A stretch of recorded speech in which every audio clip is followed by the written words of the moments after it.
नमस्कार, आप देख रहे हैं प्राइम टीवी। मैं हूं आपके साथ आरती तिवारी। वक्त हो चुका है प्राइम डिबेट का। कांग्रेस सांसद राहुल गांधी ने अमेरिका के बोस्टन में राहुल गांधी ने जहां एक कार्यक्रम के दौरान भारत में चुनाव आयोग की निष्पक्षता पर सवाल खड़े कर दिए। महाराष्ट्र चुनाव का हवाला देकर राहुल गांधी ने आरोप लगाया कि चुनाव प्रणाली में गड़बड़ी साफ देखी जा सकती है। राहुल गांधी के इस बयान पर बीजेपी भी जमकर मुखर अंदाज में पलटवार करती हुई नजर आ रही है। बीजेपी प्रवक्ता यानी कि संबित पात्रा ने यहां तक कह दिया कि वो दोस्त यानी कि देशद्रोही हैं। वहीं साथ ही जब महाराष्ट्र के नतीजों की बात हो रही है तो ये बात जानना बेहद ही दिलचस्प हो जाता है कि महाराष्ट्र के साथ झारखंड के भी चुनाव नतीजे आए थे, जिसमें इंडिया गठबंधन को बम्पर जीत हासिल हुई थी। ये चुनाव भी इसी चुनाव आयोग ने ही कराया था। लोकसभा चुनाव में कांग्रेस पिछले साल के मुकाबले लगभग 2 गुनी सीट मिली थी उसे। महाराष्ट्र में ही इंडिया गठबंधन ने लोकसभा में 38 में से 30 सीटों में जीत दर्ज की थी। देखें रिपोर्ट।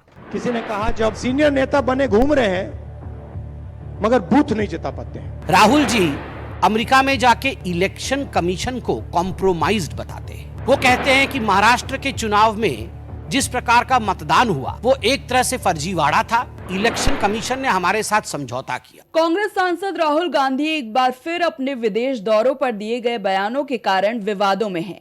दरअसल राहुल ने अमेरिका की धरती से चुनाव आयोग पर करारा अटैक किया है। राहुल ने ब्राउन यूनिवर्सिटी में छात्रों को संबोधित किया। इस दौरान उन्होंने चुनाव आयोग की निष्पक्षता पर सवाल उठाए। राहुल ने कहा कि चुनाव आयोग ने समझौता कर लिया है। महाराष्ट्र चुनाव में जितने युवा हैं उनसे अधिक लोगों ने वोट किया। ईसी ने हमें वोटिंग के आंकड़े शाम 5:30 बजे दिए और 5:30 से 7:30 बजे के बीच 65 लाख वोटिंग हुई, यानी कि 2 घंटे में 65 लाख वोटिंग, जो कि नामुमकिन है। अगर एक वोटर वोट डालता है तो करीब 3 मिनट लगते हैं। इस हिसाब से रात 2 बजे तक वोट पड़ने चाहिए थे, लेकिन ऐसा नहीं हुआ। हमने चुनाव की वीडियोग्राफी मांगी तो आयोग ने हमें मना कर दिया। इससे पता चलता है कि इलेक्शन कमीशन ने समझौता किया था। राहुल ने कहा कि ऐसा होना असंभव है क्योंकि एक मतदाता को मतदान करने में लगभग 3 मिनट लगते हैं और अगर आप हिसाब लगाएं तो इसका मतलब है कि सुबह 2 बजे तक मतदाताओं की लाइनें लगी रही, लेकिन ऐसा नहीं हुआ।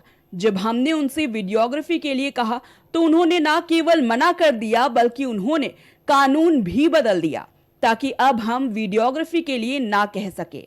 राहुल के इस बयान पर बीजेपी का पलटवार भी सामने आ गया है। संबित पात्रा ने मामले पर राहुल और सोनिया को घेरा। उन्होंने कहा कि राहुल ने भारत को विदेश में अपमानित करने का काम किया है। राहुल जी अमेरिका में जाके इलेक्शन कमीशन को कॉम्प्रोमाइज्ड बताते हैं। वो कहते हैं कि महाराष्ट्र के चुनाव में जिस प्रकार का मतदान हुआ वो एक तरह से फर्जीवाड़ा था। महाराष्ट्र में भारतीय जनता पार्टी को और उनके अलाइज को जीतना नहीं था और कहीं ना कहीं इलेक्शन कमीशन ने हमारे साथ समझौता किया। मैं राहुल जी से पूछना चाहता हूं, राहुल जी झारखंड भी तो उसी समय चुनाव हुआ था, क्या आपने इलेक्शन कमीशन के साथ झारखंड में समझौता किया था? आप एक बार सोरेन जी से पूछिए, क्या उन्होंने समझौता किया था इलेक्शन कमीशन से? प्रियंका वाड्रा उसी चुनाव में जो बाई इलेक्शन हुए थे, उसी समय उसी कालखंड में जो बाई इलेक्शन हुए थे, उस बाई इलेक्शन में वो जीत के सदन में आई पैलेस्टाइन का बैग टांग करके। आप बताइए, क्या प्रियंका वाड्रा ने रॉबर्ट वाड्रा की मध्यस्थता से इलेक्शन कमीशन के साथ कोई कॉम्प्रोमाइज किया? तो जिस प्रकार से लगातार वार पलटवार की होड़ देखने को मिल रही है, तमाम सवाल राजनीतिक खेमे में उबाल मारते हुए नजर आ रहे हैं। राजनीतिक वार पलटवार अपनी जगह है, लेकिन क्या राजनीति के चक्कर में संवैधानिक संस्थाओं पर निशाना साधना ठीक है क्या? ये सवाल राजनीतिक गलियारों में उफान मारते हुए नजर आ रहे हैं, क्योंकि लोकसभा चुनाव में 99 सीटें जीती थी कांग्रेस पार्टी और इसके साथ साथ यूपी में सबसे बड़ी पार्टी बनकर उभरी थी समाजवादी पार्टी। तमाम ऐसे जो बयान सामने आ रहे हैं कि आखिरकार हार का ठीकरा ईवीएम और तमाम चुनाव आयोग को लेकर क्यों पूछे जा रहे हैं। सवाल कई है, उनके साथ पूछेंगे भी, और लेकिन हम पहले रुक करेंगे पैनलिस्ट का। बीजेपी से विकास पांडे हमारे साथ जुड़ चुके हैं, कांग्रेस से सचिन रावत, बहुत बहुत स्वागत है सर आपका। विनय तिवारी, राजनीतिक विश्लेषक, और साथ ही पंकज रस्तोगी, वरिष्ठ पत्रकार, स्टूडियो से हमारे साथ जुड़ चुके हैं। लेकिन सबसे पहले सवाल आपसे होगा सर, विदेश में जाकर देश का अपमान क्यों, ये सवाल उठ रहे हैं। देखिए आरती जी, जहां तक ये परंपरा है ये मोदी जी ने स्टार्ट की थी। आपने देखा होगा कि जब वो साउथ कोरिया जाते थे तब उन्होंने बयान दिया कि मैं बहुत गलत देश में पैदा हो गया। साउथ कोरिया का ये बयान है। और उसके बाद ऑस्ट्रेलिया जा करके वो कहते हैं कि जो विपक्षी दल की पार्टियां हैं उन्होंने 70 सालों में कोई नहीं काम किया। अगर जो काम किया था उस काम को हमने बदलने का काम किया, उसको खत्म करने का काम किया। मोदी जी अगर कोई बात जाकर के विदेश में जाकर के कहते हैं और वो देश के जो विपक्षी जो उन्होंने कांग्रेस पर आरोप लगाया, कांग्रेस ने जो 70 साल में जो नवरत्न कंपनियां बनाई, देश को अग्रिम भूमिका लाने के लिए हरित क्रांति, श्वेत क्रांति, तमाम योजनाएं लेकर के आई। आप बाहर जाकर के इस तरह की बातें करते हैं। राहुल गांधी जी ने इंडियन ओवरसीज कांग्रेस का कार्यक्रम था, उस कार्यक्रम में अपने कार्यकर्ताओं को संबोधित करते हुए उन्होंने कहा कि मोदी सरकार ने और महाराष्ट्र में जिस तरह से मैनिपुलेटिंग करने की कोशिश चुनाव आयोग के द्वारा की, उन्होंने स्पष्ट तौर पे कहा कि कोई भी क्षेत्र से इतने ज्यादा वोट कैसे बढ़ सकते हैं एक साथ। कहीं ना कहीं ये संदेह के घेरे में था। हम लोगों ने लोकसभा में भी ये सवाल पूछा। हम लोगों ने महाराष्ट्र में जब अभी विधानसभा चुनाव हुआ उसके बाद जो सत्र स्टार्ट हुआ उसमें शिवसेना के साथियों ने पूछा, कांग्रेस के साथियों ने पूछा। तो इसका ये मतलब नहीं निकालना चाहिए जिस तरह से संबित पात्रा बातें बोल रहे थे, उनके आपने व्यक्तित्व दिखाया। मुझे लगता है कि आप अगर कोई भी चीजों को मैनिपुलेटिंग करेंगे, क्या हम अपने लोगों को नहीं बताएंगे? ये तो बताने का एक नजरिया है। आप देशद्रोही घोषित कर देंगे। मैं तो ये कह सकता हूं, अगर किसान आपसे सवाल पूछे तो वो देशद्रोही, युवा अगर सवाल पूछे कि रोजगार क्यों नहीं मिला तो देशद्रोही, अगर कोई गरीब अपने हक और हुकूक की आवाज उठाने के लिए आपसे सवाल पूछे तो वो देशद्रोही। आखिर कितने लोगों को आप देशद्रोही बताएंगे? ये भी तो कम से कम पूछने का विषय होना चाहिए। सचिन जी, लेकिन भारतीय चुनाव आयोग समझौता कैसे कर सकता है, ये कैसे आप डिफाइन कर पाएंगे, ये बताइए हमारे दर्शकों को। देखिए आरती जी, भारतीय चुनाव आयोग की बात मैं इतनी कर सकता हूं कि जब ईवीएम पर वोटिंग के मामलों में आपने देखा है कि कई मामलों में गुजरात में ईवीएम किसी के होटलों में पाए गए, कई ईवीएम मशीन जो है उनके भाजपा के कार्यकर्ताओं के घर में पाए गए, और कहीं ना कहीं जो मैनिपुलेटिंग होती है उस मैनिपुलेटिंग से ये निष्कर्ष निकाला जा सकता है कि इसमें बूथ टैंपरिंग हो सकती है और कहीं ना कहीं मैनिपुलेटिंग हो सकती है। तो कहीं ना कहीं चुनाव आयोग संदेह के घेरे में पहले दिन से था, लेकिन चुनाव आयोग आज मोदी सरकार का कठपुतली बना हुआ है। अगर कोई भी हम लोग सवाल करते हैं, चुनाव आयोग उस पर इस तरह प्रेस कॉन्फ्रेंस करता है, लगता है मोदी सरकार ने जो स्क्रिप्ट लिखी हुई है, जो उनको दी है, वही वहां वो पढ़ रहे हैं। आखिर निष्पक्ष होना पड़ेगा चुनाव आयोग को। बिल्कुल विकास जी, आखिरकार देशद्रोही कैसे हो जाएंगे? अपनी बात कह देना क्या देशद्रोह कहलाएगा क्या, विकास जी?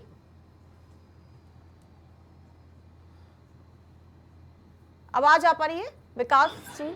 आरती जी आवाज आ रही है मेरी? बिल्कुल। बहुत बहुत धन्यवाद आपका। देखिए, राहुल गांधी जी का ये विदेश दौरा, और विदेश वो जब भी जाते हैं तो देश की मीडिया ये घूमती रहती है। मुझे लगता है कि ये अवसर होता है उनके पास कि राहुल गांधी जब विदेश की धरती पर जाएंगे तो निश्चित तौर पर एक ऐसे बयान जरूर देंगे, ऐसी बात जरूर करेंगे जो देश के खिलाफ हो, देश की अस्मिता के खिलाफ हो, देश की अखंडता के खिलाफ हो, देश की संवैधानिक संस्थाओं के। देशद्रोह कैसे हुआ? नहीं, देशद्रोह नहीं, देश की संस्थाओं के खिलाफ हो, मेरे कहने का मतलब तो। लेकिन संबित पात्रा जी ये बोल रहे हैं ना। देखिए, संदीप पात्रा जी ने कहा है तो देशद्रोह, देखिए जो देश के खिलाफ बात करेगा, देश की संवैधानिक संस्थाओं के खिलाफ बात करेगा, अगर कोर्ट इनके ऊपर, आपको याद हो कि कोर्ट ने इनकी जमानत खारिज करके इन पे आरोप सिद्ध किए थे, इन्हें जेल जाने की नौबत आई थी, तो तमाम तरीके के ट्रोल और कोर्ट के ऊपर प्रश्न चिन्ह किसने उठाया था, आप बताइए? इन्हीं राहुल गांधी और इन्हीं के लोगों ने प्रश्न चिन्ह उठाया था। दिक्कत यहाँ पर नहीं है, दिक्कत है ये कि राहुल गांधी जी ने एक माइंडसेट कर रखा है कि देश के अंदर उनकी जबान पे ताला लग जाता है, और जैसे ही वो चाहे वियतनाम पहुंचे, चाहे साउथ, चाहे आप ब्रिटेन पहुंचे, चाहे आप अमेरिका पहुंचे, हर दौरा, इनका कोई दौरा ऐसा नहीं रहा हो जिस दौरे पर इन्होंने भारत की जनता को भारत के अस्मिता पर चोट पहुंचाने का काम किया। आप याद करिए, ब्रिटेन में मार्च 2023 में राहुल गांधी जाते हैं और तमाम तरीके की चीन की तारीफ करते हैं और भारत की बुराई करते हैं। लेकिन आप वो देखिए, विकास जी, देश में जो हो रहा वही वो कह रहे हैं, ऐसे कांग्रेसी कह रहे हैं। अच्छा मुझे ये बता दीजिए, क्या देश में जब चुनाव आयोग इन्हें बुलाता है कि आइए ईवीएम पर आप आरोप लगा रहे हैं, ईवीएम पर प्रूव करके दीजिए, तो मुझे बताए कांग्रेस गारंटी के साथ और सारे विपक्षी दल बताएं कि किस नेता को इन्होंने भेजा था कि ईवीएम को जाए और प्रूव करके आए। चुनाव आयोग ने प्रेस कॉन्फ्रेंस करके ये कहा था कि आइए और ईवीएम को बताइए। देखिए दिक्कत ये नहीं है, दिक्कत ये है कि जैसे ही आप चुनाव हारते हैं, चाहे आप विधानसभा चुनाव हारे, चाहे आप लोकसभा चुनाव हारे, ईवीएम खत्म हो जाती है, लोकतांत्रिक संस्थाएं मर जाती है, खत्म हो जाती है। यही तो चाल चरित्र चेहरा है जिसको लेकर के राहुल गांधी जी को इस तरीके की तमाम बातें राहुल गांधी करते हैं। आप मोदी जी पर प्रश्न चिन्ह अभी उठा रहे थे कांग्रेस के साथ, जरा इनसे पूछिए, ये वही नरेंद्र मोदी है कि जब अभी आदरणीय पूर्व प्रधानमंत्री मनमोहन सिंह जी का जब निधन हुआ, देश 7 दिन का राष्ट्रीय शोक मना रहा था और इनके तथाकथित युवराज राहुल गांधी जी विदेश यात्रा पर छुट्टी मनाने निकल गए थे। ये है राहुल गांधी का अनमिच्योर पॉलिटिकल बिहेवियर, जो राहुल गांधी हमेशा दिखाने की कोशिश करते हैं। 10 सेकंड में सचिन जी पलटवार करिए, फिर मैं आगे बढ़ती हूँ। देखिए मुझे लगता है कि विकास जी को यह भी पता होना चाहिए, पूर्व प्रधानमंत्री मनमोहन सिंह जी को जिस राजघाट पर उनकी अंत्येष्टि होनी थी, उस अंत्येष्टि की परमिशन मोदी सरकार के द्वारा नहीं दी गई। तो इससे समझा जा सकता है कि मोदी जी को कितनी जलन थी और मोदी सरकार को कितनी जलन थी। आप आरोप तो लगा देते हैं, उस आरोप की सत्यता के बारे में नहीं जानते हैं। भाजपा का ये कल्चर रहा है कि आरोप लगा दीजिए, आरोप की सत्यता के बारे में ना जान करके सिर्फ अपनी पीठ अपना ढपली बजाते रहिए। ठीक है, चर्चा को मैं आगे बढ़ाऊंगी। ठीक है, मैं सीधा रुख करूंगी विनय जी का। विनय जी, आरोप पुराना, विवाद नया, कैसे देखते हैं इसे आप? ये पहली बार तो है नहीं जब विदेश में जाते हैं, राहुल गांधी बयान देते हैं, फिर बीजेपी हमलावर होती है। खैर इसमें कहीं ना कहीं बीजेपी की भी गलती है और हम लोगों की भी। लेकिन किसके बयानों की हम चर्चा कर रहे हैं? जो एक बार सुप्रीम कोर्ट में बोल चुका है कि मुझसे गलती हुई थी, माफ कर, मैं उसकी बयानों पर चर्चा करूं, और वो भी एक संवैधानिक पद पे बैठा है, नेता प्रतिपक्ष देश का। भाई जनता ने उसको यह अधिकार दिया है कि तुमको सदन में कोई भी सदस्य बोल रहा हो, नेता सदन में बोल रहा हो और उसकी बात काट के तुम जब खड़े होगे तो स्पीकर आपको अलाउ करेगा, नेता प्रतिपक्ष को। वो व्यक्ति सदन से नाराज रहता है। वह बोर्ड का जो बिल पास हुआ था उसमें कुछ बोला नहीं उसने, ठीक, वहां पे वो बोलते नहीं है। जितना टाइम लोकसभा में सत्ता पक्ष को मिलता है 65%, तो 45%, यानी कि अगर 100 घंटे की अगर कार्रवाई है तो 65 घंटे सरकार बोलेगी, 45 घंटे विपक्ष बोलेगा। उस 45 घंटे में राहुल गांधी जितना चाहे बोल सकते हैं, वो रिकॉर्ड पे जाएगा, तो पूरे हिंदुस्तान को सुनाई पड़ेगा। लेकिन वो वहां नहीं बोलते हैं। तो शायद राहुल गांधी और आज की कांग्रेस, हो सकता है कांग्रेस में अगला चुनाव लड़ने की तैयारी कर रही हो, वहाँ पे जो है मतलब अपना जनाधार वो बढ़ा रही हो, इसलिए शायद वो कभी कभी वो अमेरिका जाके वहाँ पे जो है प्रचार प्रसार करते हैं। ये उनकी बातों को ज्यादा तवज्जो इसलिए उनकी पार्टी जब नहीं देती है तो हम लोगों को ज्यादा नहीं देना चाहिए। और मैं मानता हूँ, मेरा व्यक्तिगत मानना है कि राहुल गांधी के बोलने से एक साथ जवाब दीजिए, कोई नाम खराब नहीं। पंकज जी के पास जाऊंगी। ठीक है पंकज जी, जिस प्रकार से विदेश में बयान देना देशद्रोही कैसे हो सकता है और चुनाव आयोग पर बार बार हार का ठीकरा फोड़ना क्या सही है? दोनों सवालों पर जवाब जल्दी से। देखिए, राहुल गांधी इस समय वर्तमान में लीडर ऑफ अपोजिशन है और कांग्रेस के वरिष्ठ नेता है, लेकिन हमेशा अपने विदेश यात्रा के दौरान विवादास्पद बयान देने के लिए सुप्रसिद्ध है। हमेशा देश के खिलाफ विवादास्पद बयान वो देते रहते हैं। 2014 से जब से प्रधानमंत्री मोदी ने देश में सरकार बनाई है और तीसरी बार जब सरकार बनी एनडीए की, तब से वो हमेशा हताशा से ग्रस्त है और इस तरह के बयान देते हैं। कभी ईवीएम पे बयान देते हैं, कभी किसी मुद्दे पे बयान देते हैं। और देश में देखिए सुप्रीम कोर्ट है, अगर इस तरह की कोई बात होती तो आप सुप्रीम कोर्ट जा सकते हैं, विदेश में जाके वहां बयान देने का कोई औचित्य नहीं। कांग्रेस देखिए, मणिपुर की घटना हुई, उसके ऊपर कांग्रेस ने जितना हल्ला मचाया और उसके बाद जब लोकसभा में उस पर चर्चा का सत्ताधारी दल ने जब चर्चा कराना चाहा तो पूरा कांग्रेस राहुल गांधी के नेतृत्व में सारे लोग वहां से बाहर निकल गए, बहिर्गमन कर दिया।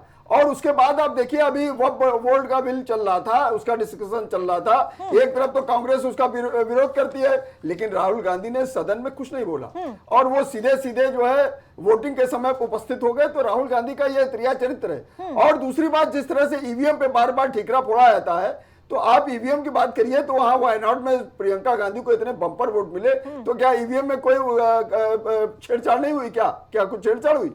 ऐसा नहीं है। चुनाव आयोग निष्पक्ष है। और दूसरी बात, अभी आप देखिए वहां पर झारखंड की बात करिए, वहां भी ऐसा ही हुआ। तो इसलिए वहां पर हेमंत सोरेन की सरकार बनी, झारखंड मुक्ति मोर्चा की, कांग्रेस गठबंधन की। तो लेकिन एक सॉल्यूशन नहीं निकल रहा पंकज जी। वो बार बार हर चुनाव होता है, बार वही चुनाव आयोग पर ठीक रहा, ईवीएम पे ठीक रहा, फिर बात आगे बढ़ जाती है, फिर चुनाव होता है, यही आदत है। देखिए राहुल गांधी किसी चीज को मानने के लिए तैयार नहीं। ईवीएम की बात करें, ईवीएम पे बकायदा चुनाव आयोग ने प्रेस कॉन्फ्रेंस करके कह दिया कोई आए इसको हैक करके दिखा दे। और आपको बता दें ईवीएम में कोई इंटरनेट कनेक्शन नहीं, किसी प्रकार का कोई कनेक्शन नहीं है। उसमें सीधे सीधे जब चुनाव होते हैं तो उसमें बैटरी डाली जाती है।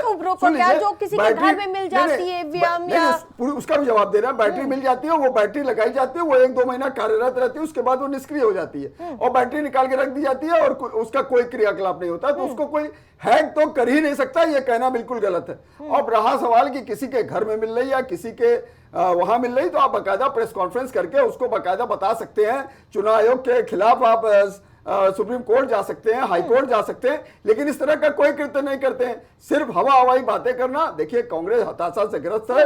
हमेशा जो है कांग्रेस ये 56 साल शासन में रही, गरीब गरीब करती रही, लेकिन गरीबों का कोई उत्थान नहीं कर पाई, न किसानों का कोई भला कर पाई। आज देखिए 25 करोड़ लोग उस धारा से निकल चुके हैं।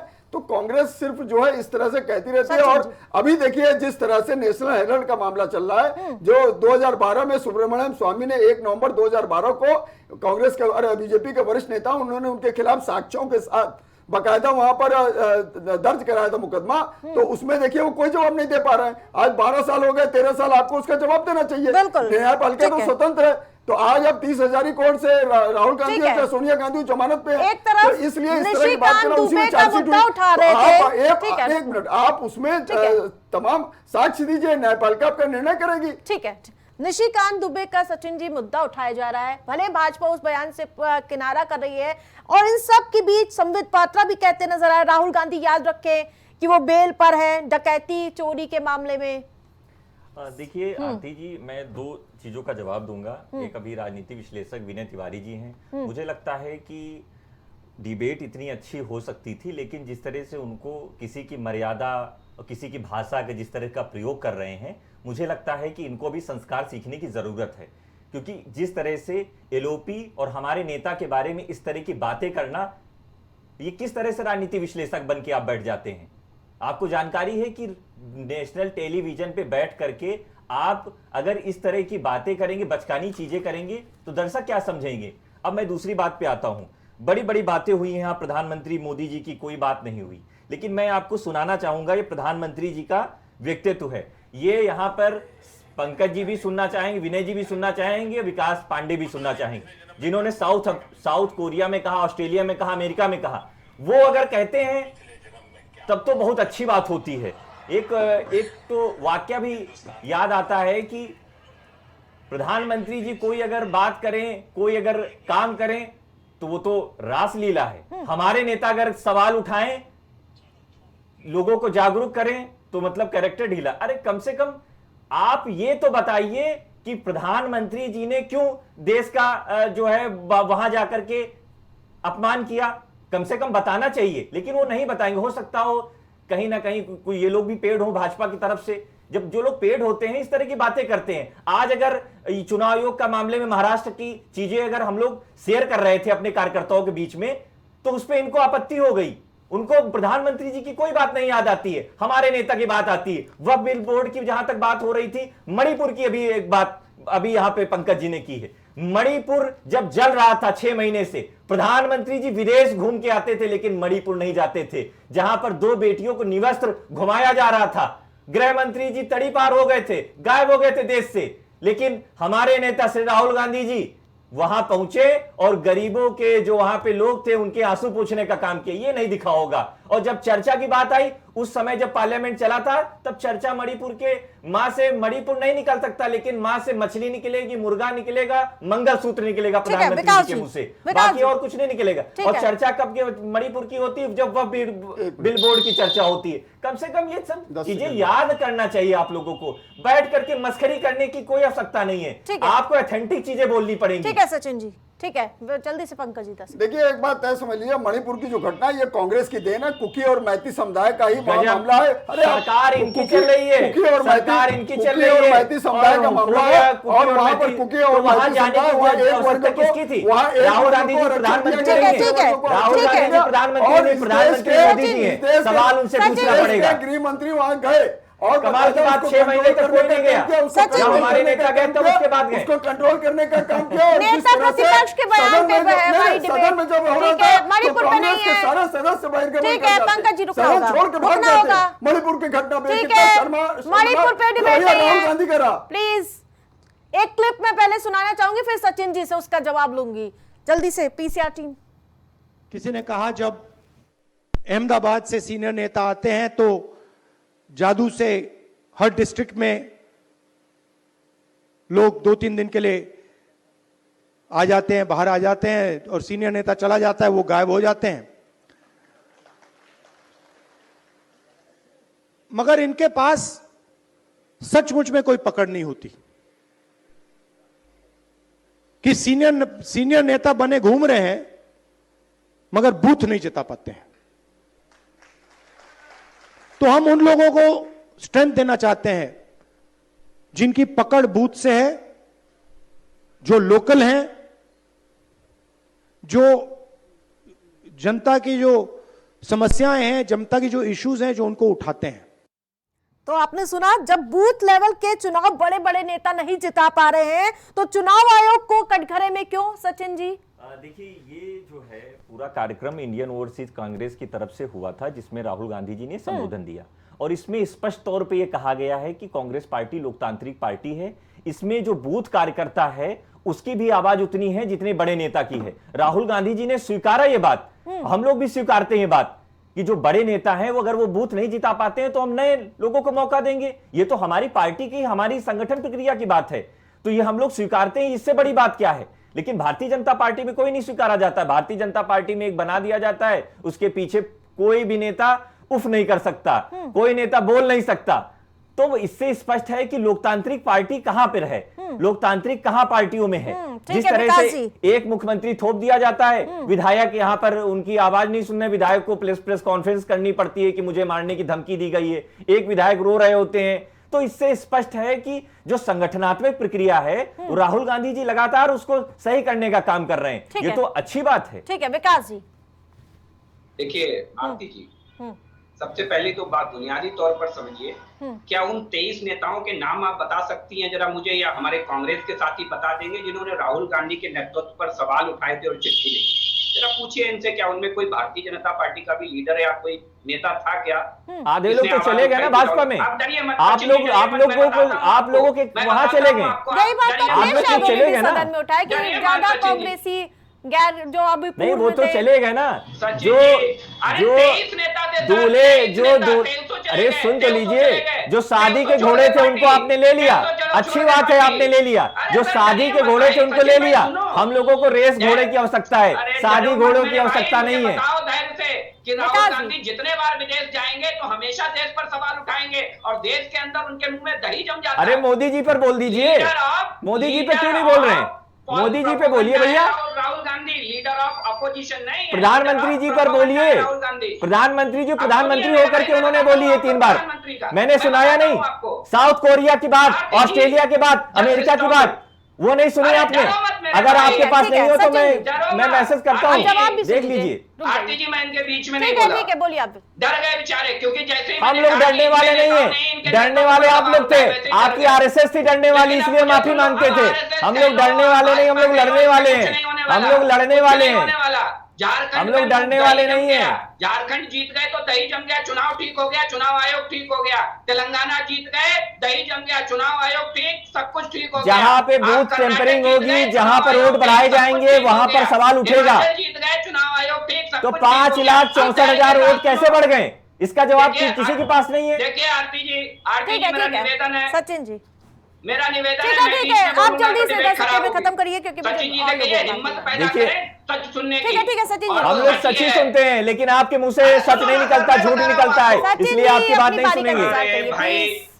ठीक डरो है मत मेरे भाई। अरे हम लोग डरने वाले नहीं है, हम लोग लड़ने वाले हैं, डरने वाले आरएसएस के लोग हैं जो माफी वीर हैं, जो माफी मांगते हैं। हम लोग लड़ने वाले हैं। आप लोगों का इतिहास लड़ने वालों में नहीं रहा है, आप लोगों का इतिहास माफी वीरों में रहा है। हम लोग लड़ने वालों में से रहे हैं। ठीक है बता दीजिए कौन सा आपका आपका सेनानी जो शहीद हुआ है, ठीक है। बता दीजिए ना, कोई नाम नहीं है आपके पास।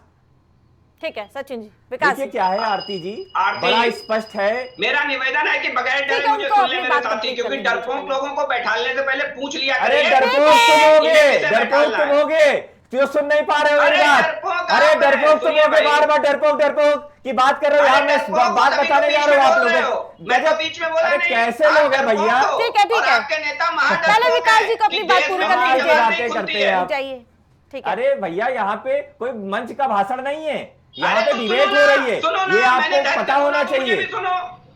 ठीक मैं है। बीच में बोला आपके ठीक नहीं है, बोला ना, जल्दी से 10 तो सेकंड में डरता आप कौन है, ये खुद अपनी पता है। बारी का टाइम वेस्ट कर रहे हैं। जल्दी से मैं आगे पढ़ूंगी नहीं तो। देखिए आरती जी, बड़ा स्पष्ट है कि आरती झारखंड जी। तेलंगाना की, फिर वही बात। ठीक है, विकास जी को बोलने दीजिए, उनकी बारी थी। आरती जी बहुत बुनियादी तौर पर फर्क समझिए। मनमोहन सिंह जी जब निधन होता है, उनका 7 दिन का राष्ट्रीय शोक होता है। राहुल गांधी छुट्टी मनाने विदेश यात्रा पर चले जाते हैं। राहुल गांधी 2015 से लेकर 2019 तक ऑफिशियल डेटा है 247 विदेश यात्राएं करते हैं। इसीलिए इनके लिए कहा जाता है लीडर ऑफ प्रोपोगंडा और लीडर ऑफ पर्यटक। ये है राहुल गांधी। दूसरी चीज, आप बार बार नरेंद्र मोदी जी की बात करते हैं। 2013 की मैं एक घटना बता दूं आपको आरती जी। पाकिस्तान के प्रधानमंत्री यूनाइटेड नेशन की प्रेस कॉन्फ्रेंस में देश के प्रधानमंत्री, तत्कालिक प्रधानमंत्री मनमोहन सिंह जी के लिए कहते हैं देहाती औरत। देहाती औरत की तरह भारत के प्रधानमंत्री यूएन में जाके रोने लगते हैं। ये पाकिस्तान के प्रधानमंत्री ने कहा। किसी कांग्रेस के नेता ने जवाब नहीं दिया, मुंह में दही जम गया इन्हीं राहुल गांधी के। लेकिन नरेंद्र मोदी जी ने डंके की चोट पे जवाब दिया कि तुम्हारी औकात क्या है नवाज शरीफ, हमारे देश के प्रधानमंत्री को आप देहाती औरत जैसे शब्द कहें। ये होता है, ठीक ये है, होता है आपके एक सुचिता साथ के जवाब साथ दीजिए। राजनीति करने ठीक है का। पंकज जी, जिस प्रकार से पूरी अभी आपने देखे होंगे कि बार पलटवार तो खूब हो रहे हैं। कोई कह रहा है प्रधानमंत्री मोदी के वो पुराने भाषण, तमाम ऐसे ये फेरिस्ट है। देखिए 2014 से अगर देखें तो कांग्रेस अपना जनाधार दिन प्रतिदिन खोती जा रही है। इसी का परिणाम है कि देखिए आज कांग्रेस जिस स्थिति पहुंच गई है, तीनों बार का अगर भारतीय जनता पार्टी एनडीए का वो मिला लें तब भी कांग्रेस जो है 240, जो तीसरी बार बीजेपी को मिला एनडीए को 240 की संख्या भी सांसदों की, लेकिन कहे तो 400 रहते, 240 पर टक गए, 99 आ गए। वो देखिए एक टारगेट था, लेकिन वो ठीक है, आपने झूठ का नैरेटिव फैलाया कि मुसलमानों को 2म दर्जे का नागरिक बना दिया जाएगा और आपके ओबीसी आरक्षण समाप्त हो जाएगा और आपके दलितों को आरक्षण खत्म हो जाएगा। तो इस तरह के नैरेटिव फैला के जनमानस को एक बार आपने मुगालते में रखा। लेकिन उत्तर प्रदेश में क्या हुआ, 10 सीटों पर उपचुनाव हुए, 2 सीटें ही समाजवादी पार्टी को मिली और 8 सीटों में भारतीय जनता पार्टी को मिली। और लेकिन बड़ी लड़ाई तो हार गई यूपी में। उसके बाद आप एक चीज और देखिए, लोकसभा में उसके बाद आप एक चीज नहीं, आपने झूठ का नैरेटिव फैलाया। जब तक कई चरण के चुनाव थे, जो कहना चाह रही वो आप नहीं समझ रहे हैं। जब तक प्रधानमंत्री मोदी 38 में से 30 सीटें महाराष्ट्र में जीत गए, तब तक क्या नाम है देर होती तब ईवीएम नहीं खराब थी। नहीं ईवीएम हम क्या कह रहे हैं, ईवीएम तो कांग्रेस का ही ठीक रहा है। जब ईवीएम कांग्रेस जीत जाती है तो ईवीएम में कुछ नहीं टिप्पणी करती है, लेकिन जब कांग्रेस हार जाती है तो ईवीएम खराब हो जाती है, हैक हो जाती है। तमाम तरह के विश्लेषण है। आज ही देखिए मल्लिकार्जुन खड़गे जो कांग्रेस के राष्ट्रीय अध्यक्ष है, वहां बक्सर में उन्होंने रैली किया और वहां देखिए भीड़ नहीं जुटी। उसके बाद उन्होंने मनोज पांडे वहां के जिला अध्यक्ष को पार्टी से निलंबित कर दिया। तो आज देखिए कांग्रेस जनाधार खो चुकी है। कांग्रेस अपना जनाधार पाने के लिए तमाम दलों के साथ, क्षेत्रीय दलों के साथ गठबंधन कर रही है।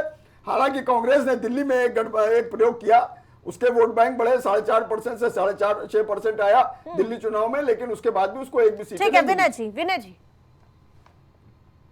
विनय जी आवाज मिल पा रही है? जी बताएं। जिस प्रकार से बिल्कुल साफ है कि सिस्टम में समस्या है, वो यहाँ पे भी कह रहे थे, विदेश में भी जाके कह रहे हैं, तो देशद्रोही कह दे दें। क्यों भाई? निशिकांत दुबे पे आप वो लोग कहते हैं कि भाई हम उनका पर्सनल ये टिप्पणी है। देखिए, अभी कांग्रेस के जो प्रवक्ता बोल रहे हैं उनकी बातों से 3 चीजें हमें समझ में आई। पहली चीज तो एक, वो अमेरिका में अगर उन्होंने भाषण दिया राहुल गांधी जी ने, तो वो कांग्रेस पार्टी का उनका एक अपना संगठन जो है कार्यक्रम था, उसमें वो बोले। ठीक। दूसरी चीज, उन्होंने ये बार बार बोला कि नरेंद्र मोदी गए वहाँ ये बोला, वहाँ ये बोले, वहाँ वो बोले। तो वो शायद ये बताना चाह रहे हैं कि राहुल गांधी नरेंद्र मोदी की नकल करते हैं, उनकी कॉपी करते हैं। तो अगर वो कॉपी करके राजनीति कर रहे हैं तो ये उनका व्यक्तिगत मतलब कुछ वो होगा हित, वो दूसरी बात है। तीसरा, उन्होंने क्वेश्चन ये किया कि मणिपुर में हिंसा हुई थी और राहुल गांधी वहां पे गए, तो हिंसा तो पश्चिम बंगाल में भी हुई, लेकिन वहां पे कोई नहीं गया। तो जो सेलेक्टिव जो राजनीति है, इसको पूरी हिंदुस्तान की पूरी जनता देख रही है कि उनको समझ में आ रहा है कि विपक्षी पार्टियां किस तरीके से सेलेक्टिव अप्रोच और सेलेक्टिव राजनीति कर रही हैं, कहाँ पे उनको जाना चाहिए, कहाँ पे बोलना चाहिए, कहाँ पे वो नहीं बोल रहे हैं। देखो, जनता सब जान रही है, ये 1950 और 60 का हिंदुस्तान नहीं है, ये 2025 का हिंदुस्तान है। अगर हिंदुस्तान में किसी भी राजनेता को छींक आती है तो 24 घंटे के अंदर सबको पता चल जाता है। इसलिए राजनेता क्या बोलते हैं, उनकी मंशा क्या है, ये सब पूरी दुनिया में, पूरी जनता, हिंदुस्तान की जनता को खासकर सब कुछ पता है। ठीक है। 400 के पार का नारा दिया था, फिर 240 पे इनको रोक दिया, बहुत प्रचार हुआ कि भाई जी इनको हमने पीछे बैकफुट पे ले आए, तो फिर एकदम से सचिन जी कैसे ये सब आरोप? अरे भाई, अभी तक तो ठीक है विनय जी, सचिन जी के से पूछ। अच्छा, ठीक। देखिए आरती जी, आप वरिष्ठ पत्रकार हैं और मुझे लगता है कि इस पूरे पैनल में सबसे निष्पक्ष सवाल आप ही कर रही हैं। लेकिन एक हमारे नेता भाजपा के विकास जी हैं और मुझे लगता है कि हो सकता है इसमें मिस्टेक हो गया हो। वरिष्ठ पत्रकार की जगह वरिष्ठ भाजपा नेता लिख दीजिए पंकज जी को, और राजनीति विश्लेषक जी तो प्रो बीजेपी। अरे सच्चाई सुनने का अधिकार रखिए। आप लोग भ्रष्टाचारियों का दल बहुत लंबी लिस्ट है, भ्रष्टाचारियों की बहुत लंबी लिस्ट है। अभी रावल वाड्रा के खिलाफ ईडी की कार्रवाई जैसे मैं बोलूंगा, जैसे बोलोगे नहीं, तीनों भाजपा के अघोषित प्रवक्ता भ्रष्टाचार जवाब देने लगेंगे या घोषित प्रवक्ताओं को आपके सामने इस तरह भाजपा का भेष ओढ़ करेंगे, चैनल पर बैठ करके भाजपा की तारीफ करते हैं, भाजपा से पैसे खाते हैं। स्पष्ट हो चुका है, आपके दर्शकों को पता होना चाहिए कि भाजपा के यहाँ प्रवक्ता बैठे हुए हैं। मुझे लगता है मुझे समझ में आ गया है। अगर भाजपा के प्रवक्ता थे तो मुझे ज्यादा समय देना पड़ेगा। विकास जी, पंकज जी रुकना होगा, अपनी बारी का इंतजार करना होगा, ऐसे नहीं। इस तरह की बात करना सुनने का पंकज जी रुकना होगा। आरती जी, ये गलत ट्रेंड है। आरती जी, हमेशा मैंने देखा है कि जब भी कोई प्रवक्ता, चाहे सपा का हो चाहे कांग्रेस का हो, आप इनके खिलाफ बोल देंगे तो तुरंत पत्रकारों की बाइकाट लिस्ट आप जारी कर देंगे। ये है लोकतंत्र की ठीक है, अभी रुकना होगा।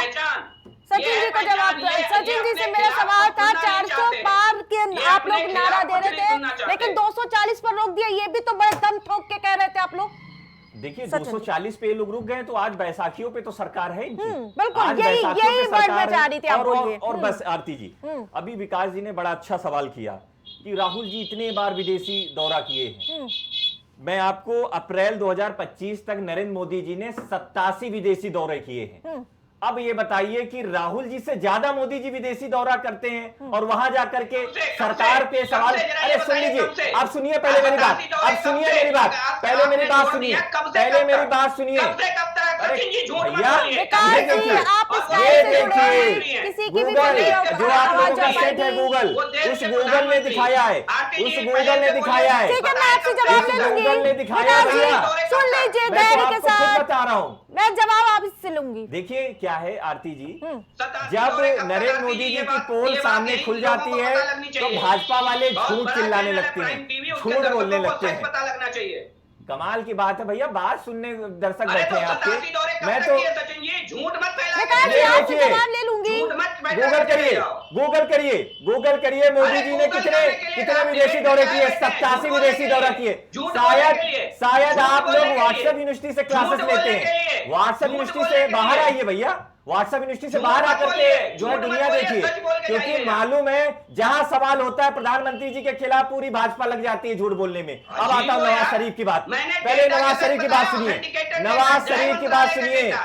नवाज शरीफ की 2015 बात, से 19 तक कमाल की बात विकास है। जी, रुकना होगा भी भाई, रुकना होगा। विकास जी नहीं, ऐसे नहीं, देखिए होगा। अब मैं आता हूं आरती। नहीं नहीं ऐसे नहीं। विकास जी की बात, अब वो आवाज को अभी डाउन किया जाए पहले। सचिन जी जल्दी से, फिर मैं आपसे ही जवाब लूंगी। देखिए क्या है आरती जी, जब मैं सच बोल देता हूं तो इन लोगों को मिर्ची लग जाती है। अब मैं आता हूं नवाज शरीफ की बात। 87 दौरे कब तक? आरती जी मैं बोलता रहूंगा, मुझसे कृपया मेरा निवेदन है, इनसे पूछ लीजिए 87 आप दौरे पढ़ कब से लीजिए। कब तक किए। मेरा ठीक है, हाथ आप जोड़ के बता निवेदन जल्दी है से, आपसे। 10 सेकंड बाद आपको ही, आपकी बारी है। ठीक है, देखिए क्या है कि नवाज शरीफ के यहाँ पे बिना बताए, बिना प्रोटोकॉल के जा करके बिरयानी खाते हैं और नवाज शरीफ की मां के चरण छू के आते हैं, तब तो मोदी जी वाह वाह वाह, मोदी जी वाह करते हैं। लेकिन यहां जब झूठ बोलना होता है, जब झूठ फैलाना होता है, तब इस तरह की बातें करते हैं। तब राहुल गांधी जी को देशद्रोही बोल देते हैं, किसानों को देशद्रोही बोल देते हैं। जो 3 काले कानून बना रहे थे जिसमें 700 किसान शहीद हुए थे, प्रधानमंत्री जी घड़ियाली आंसू बहा रहे थे कि 700 किसान शहीद हो गए। अगर आप 3 काले कानूनों का ये सगुफा ना लाते तो हमारे 700 किसान शहीद ना होते हैं। लेकिन आपको 3 काले कानून वापस लेने पड़े क्योंकि देश एकजुट हो चुका था, किसान आपके खिलाफ एकजुट हो चुका था। इनके नेता कहते थे किसान देशद्रोही हैं। तो इससे समझा जा सकता है कि भाजपा के कथनी और करनी में हमेशा फर्क रहा है। विकास जी, ठीक है विकास जी।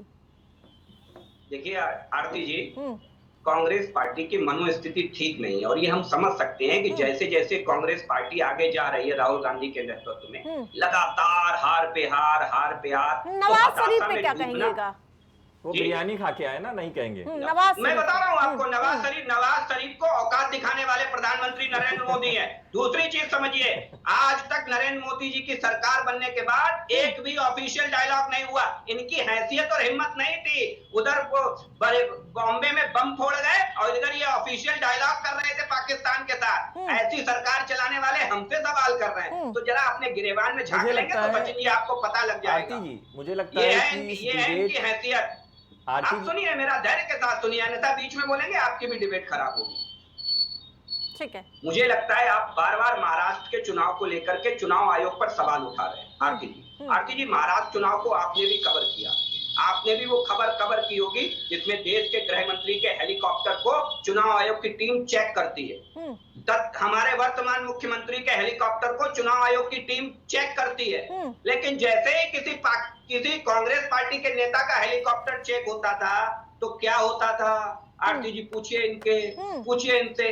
दिक्कत ये नहीं है, अब दिक्कत ये है कि आज एक नैरेटिव सेट कर लिया है कांग्रेस पार्टी, और वो नैरेटिव ये है कि हम हार जाएंगे तो हम हाय हाय चिल्लाएंगे, जीत जाएंगे तो चूहे की तरह बिल में छुप जाएंगे। इनसे पूछिए ना धीरे से कि भाई ठीक है, जिस प्रकार से पंकज जी देखिए पहले एक बात तय समझ लीजिए कि 1984 में जिस तरह से सिखों के साथ बर्बरता की गई, जिस तरह से उनको चुन चुन के मारा गया और काटा गया, और आज तक उनके दंगे के आरोपी चाहे जगदीश टाइटलर हो चाहे सज्जन कुमार हो, वो सब देखिए उन सब सजा उनको दी जा रही है। और आज उसके जगदीश टाइटलर एक्सपायर हो चुके हैं। कम से कम भाजपा का सगुफा होकर के इस तरह की बात क्यों करते हैं जब आपको ज्ञान नहीं है? क्या ज्ञान नहीं है? जगदीश टाइटलर कब एक्सपायर हुए? आप यहाँ बैठ करके झूठ बोल रहे हैं। आप यहाँ पे खोलिए ना, पता करिए। आप बैठ करके भाजपा का एजेंडा चला रहे, बाकी आपके पास कुछ नहीं है। जगदीश टाइटलर बस भाजपा का एजेंडा चला रहे हैं। आपके पास जगदीश टाइटलर सुनिए, भाजपा का एजेंडा चाहे सज्जन कुमार हो, उन लोगों ने जिस तरह से बर्बरता की, जिस तरह से जिस तरह से बर्बरता किया, जिस तरह से सिखों को मारा, उसी का नतीजा है कि आज जो है आप सिखों के उसकी बात करते हैं मनमोहन सिंह के। और दूसरी बात जिस तरह से उस समय 2000 कांग्रेस को 1984 के बाद कभी पूर्ण बहुमत नहीं मिला, ये भी आप समझ लीजिए। 2004 में कांग्रेस को 145 सीटें मिली और 2009 में कांग्रेस को 206 सीटें मिली। तो कांग्रेस पूर्ण बहुमत की सरकार उसके बाद से कभी नहीं बना पाई। तो ये भी आप देखिए। और नरेंद्र मोदी की बात करते हैं, नरेंद्र मोदी ने 240 सीटें इस बार जीती और उसके बावजूद भी एनडीए की पूर्ण बहुमत की सरकार बनी। आप बैसाखी करते हैं, बैसाखी की सरकार तो 2004 और 2009 में आपकी थी, जिसमें सर्वाधिक भ्रष्टाचार भी हुए, इसको भी याद कर लीजिए। तो इस तरह की बात करना और उसके बाद सच को सुनना नहीं, खाली इस तरह की बात करना, क्योंकि कांग्रेस को इस बात का घमंड था कि कभी जिंदगी में कांग्रेस की सरकार नहीं जा सकती है। देश की अनुसूचित जाति की महिला द्रौपदी मुर्मू जो भारत की प्रथम नागरिक है, उनको राष्ट्रीय पत्नी आपके अधीर रंजन चौधरी कहते हैं, जो लीडर ऑफ अपोजिशन थे। उसमें राहुल गांधी कुछ नहीं बोलते हैं, सोनिया गांधी के मुंह में दही जम जाता है, वो कुछ नहीं बोलती हैं। तो इस तरह की बात करना कांग्रेस का ये चरित्र रहा है। कांग्रेस इस तरह की बातें करने, उसी का नतीजा है कि जनमानस ने इनको नकार दिया है। आज 21-22 राज्यों में कांग्रेस की सरकार, बीजेपी की सरकार क्यों बन रही है? आपका ग्राफ क्यों गिरता जा रहा है? उसका कारण है कि आपकी नीतियां, आपकी चीजें, राहुल गांधी तो मोहब्बत की दुकान बोलते हैं, फिर क्यों इस तरह की बातें? आप जो है पूरे देश में भारत जोड़ो यात्रा निकालते हैं। भारत कब खरा वो जुड़ा नहीं था जो आप यात्रा निकालते हैं। उसके बाद उत्तर प्रदेश आप आते हैं, उत्तर प्रदेश के 75 जिलों में आप नहीं जाते हैं, खाली कुछ जिलों में जाते हैं, उसको छोड़ देते हैं। तो इन्हीं सब नीतियों से कांग्रेस का ग्राफ दिन प्रतिदिन गिरता जा रहा है। भले ठीक है आप किसी पे थोपिए, वो अलग बात है। अभी देखिएगा रॉबर्ट वाड्रा का जो मैटर चल रहा है, ईडी उसमें चार्जशीट दाखिल करेगी तो उसमें आप हल्ला मचाएंगे। 700% का मुनाफा आपने ले लिया। पूरा सहयोग कर रहे हैं रॉबर्ट वाड्रा, तो पूरा कर रहे हैं। आइए हम तैयार हैं। रॉबर्ट वाड्रा थे क्या? रॉबर्ट वाड्रा से दामाद है उनके, इसलिए जो है आप बताइए 3.5 एकड़ जमीन जो है आप कृषि योग्य जमीन को आपने 7.5 करोड़ में खरीदा और उसके बाद उसका 1 महीने के अंदर लैंड यूज चेंज करा लिया, भू उपयोग चेंज करा के उसको डीएलएफ को 700 गुना प्रॉफिट हो 58 करोड़ में बेचा और उसके बाद अलग मनी लॉन्ड्रिंग किया आपने। तो ये सब साक्ष्य है, उसको आप जवाब देने में विफल है। अगर आप इतने ही दूध के धुले हैं, इतने ही हैं, तो देश की जनता को आप जवाब देते हैं तो आज क्या नाम है आप लोग बरी हो गए होते हैं, लेकिन ऐसा आपने नहीं किया। आपके ऊपर तो बड़ी लंबी फेहरिस्त है भ्रष्टाचार की, बीजेपी के ऊपर क्यों नहीं है? अटल बिहारी वाजपेयी की भी सरकार 6 साल रही है इस देश में, और 89-90 में कांग्रेस ने जिस तरह से आपके उनका कितना नुकसान किया उनको, आपके सितंबर 2017 में बर्कले जो आते हैं भारत में नफरत हिंसा की बाबा साहब अम्बेडकर को, बाबा साहब अम्बेडकर के ऊपर तमाम टिप्पणी करने वाली कांग्रेस ने उनको कभी भारत रत्न देना नहीं शुरू किया और नेहरू जी ने 2 बार उनको चुनाव हराया। और उसके बाद 89-90 में जब बीजेपी के समर्थन से सरकार चल रही थी तब आपने क्या नाम उनको भारत रत्न की उपाधि दी गई। तो कांग्रेस का तो चरित्र ऐसा रहा है, कांग्रेस इस तरह के चरित्र की पार्टी है और कांग्रेस इस तरह की बात करती है, इसका कोई जवाब इनके पास नहीं है। बस ये अपना जो खींच मिटाने के लिए खाली ये बोलेंगे भाजपा चलाएंगे। देखिए आरती जी, मुझे लगता है डिबेट इतनी अच्छी हो सकती थी और मुझे लगता है कि भ्रष्टाचार पे बहस कर लीजिए। आप भ्रष्टाचार पे बहस कर लीजिए। कौन सा पेपर चला रहे हैं? तुम्हारी कितनी मुझे पता था, मुझे यही पता था, मुझे पता था पूरी डिबेट में सिर्फ और सिर्फ एक गाली गलौज वाले लोगों को बैठा करके जिस तरह की बात यहाँ भाषा का प्रयोग किया जा रहा है, इस डिबेट का मैं हिस्सा हो गया, गलती हो गई। जिस तरह से यहाँ पे गाली गलौज हो रही है, औकात दिखाई जा रही है, तो बताइए दर्शक कैसे देखेंगे? बातें करते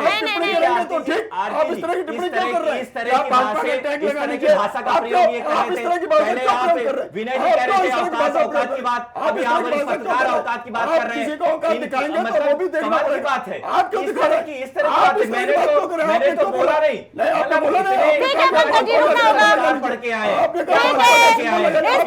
इस तरह की भाषा का प्रयोग इस तरह का होगा तो मैं समझ रहा हूँ कि इस डिबेट का मैं खुद हिस्सा नहीं रहना चाहता हूँ।